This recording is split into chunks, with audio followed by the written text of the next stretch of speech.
The Best Actor category, I think, is possibly the strongest of all the major categories. You've got Richard Jenkins, who's this kind of great unsung hero of Hollywood for years, who's finally getting his kind of moment in the sun.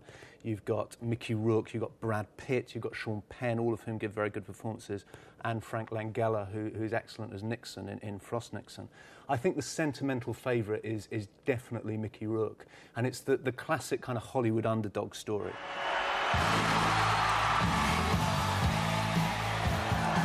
Great to meet you. 1, 2, round! Mickey Rourke as the wrestler. This is my thumbs-up vote, really. He has had a great campaign. He's had a great PR campaign. He gives a terrific, very gutsy, very heartfelt, very ingenuous performance in the film. It's an old-fashioned sports movie. I liked it. I liked it an awful lot. I think Hollywood and the Academy will like it a lot because they are suckers for a comeback story. I think Best Actor is a toss-up between Mickey Rourke and Brad Pitt. Probably you'd tip Mickey Rourke because he's the real comeback kid. He's got all the momentum with him. But I suspect they quite like to give it to Brad because he is so good-looking and it's such a strange role. And I think they'd quite like both those things. I suspect that everybody will be voting for Mickey Rourke.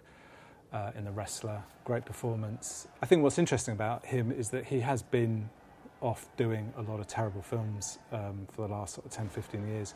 But now he's back in this very quite classy film. It shows that whatever actors have that makes you want to watch them, he's still got it. Until the nominations were announced, I would have thought that Kate Winslet was the heavy favourite for Best Actress for Revolutionary Road. Now, the Oscars have suddenly snubbed Revolutionary Road. It's gone. It's kind of the big casualty of this year's awards season. With the Best Actress nominations this year, I don't think there's a standout. I think any of them could win. My suspicion is that Meryl Streep will get it for Best Actress.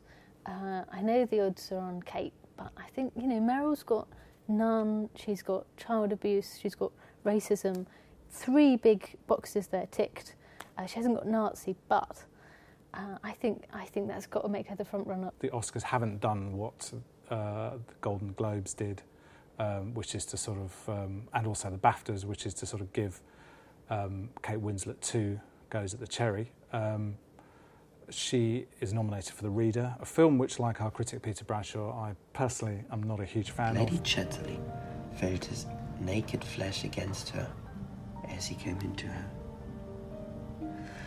For a moment, he was still inside her. This is disgusting. Where did you get this? Borrowed it from someone at school. Well, you should be ashamed. This is an actress that I love and a movie that I absolutely hate. She gives a great performance. In some ways, I would be delighted to see her get the Oscar. And I've got a sneaking feeling that she will, on the grounds that she described to Ricky Gervais in the famous episode of Extras that Holocaust films get Oscars. I think that there might be a spoiler. I mean, remember last year, everyone was saying that Julie Christie was going to win the Best Actress Oscar, and in the end it went to the French actress Marianne Cotillard, who was a complete outsider. And I kind of think, I have a sneaking suspicion that a similar thing might happen this year, and it might be Hathaway. In terms of Best Picture, it's a difficult one, because there's nothing outstanding. I suspect that Milk won't get it, even though when the nominations were announced, it got a lot of whoops and cheers from the crowd. I don't know, it's quite a hard one to call, that one. Slumdog, maybe it's got a bit too much momentum, maybe it's a bit overrated, maybe it's a bit kind of annoying, really, by the time the Oscars finally happen. Maybe Frost Nixon. Of this list, I have to say, Best Picture, my guess, my tip is Slumdog Millionaire. There's definitely an Oxford circus in London. And there's a rowing race between Oxford and Cambridge, so there's probably a Cambridge circus too, no?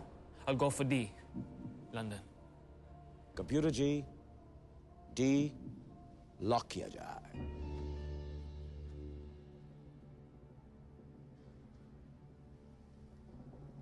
Jamal Malik, you're absolutely right! It has had the most extraordinary run in Hollywood. It really has conquered everything. People have really latched onto it as the little movie that could, to use Variety's term. It really has It really has done terribly well. I'd like Milk, I think, of all those films. That's the one I sort of feel, the one I sort of connected most with. My name is Harvey Milk, and I'm here to recruit you. I want to recruit you for the fight to preserve your democracy. I also like Benjamin Button. Can't see that winning, though. I'd hate it if the Reader won. I really would.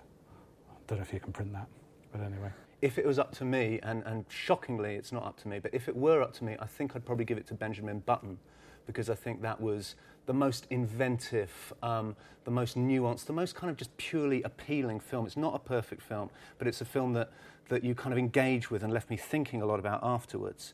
Having said all that, I think it's Slumdog Millionaire's year. I think Slumdog Millionaire is the heavy favourite. As for who's going to make the best or worst, or most embarrassing, or most notable speech, again, I think it's going to be Mickey Rourke. I hope that he does something crazy, like Jack Palance, who famously jumped up on stage and did a one-handed press-up just to show that he's still got the chops. A lot of people told me that I'd never wrestle again. The only one who's going to tell me when I'm through doing my thing is you people here.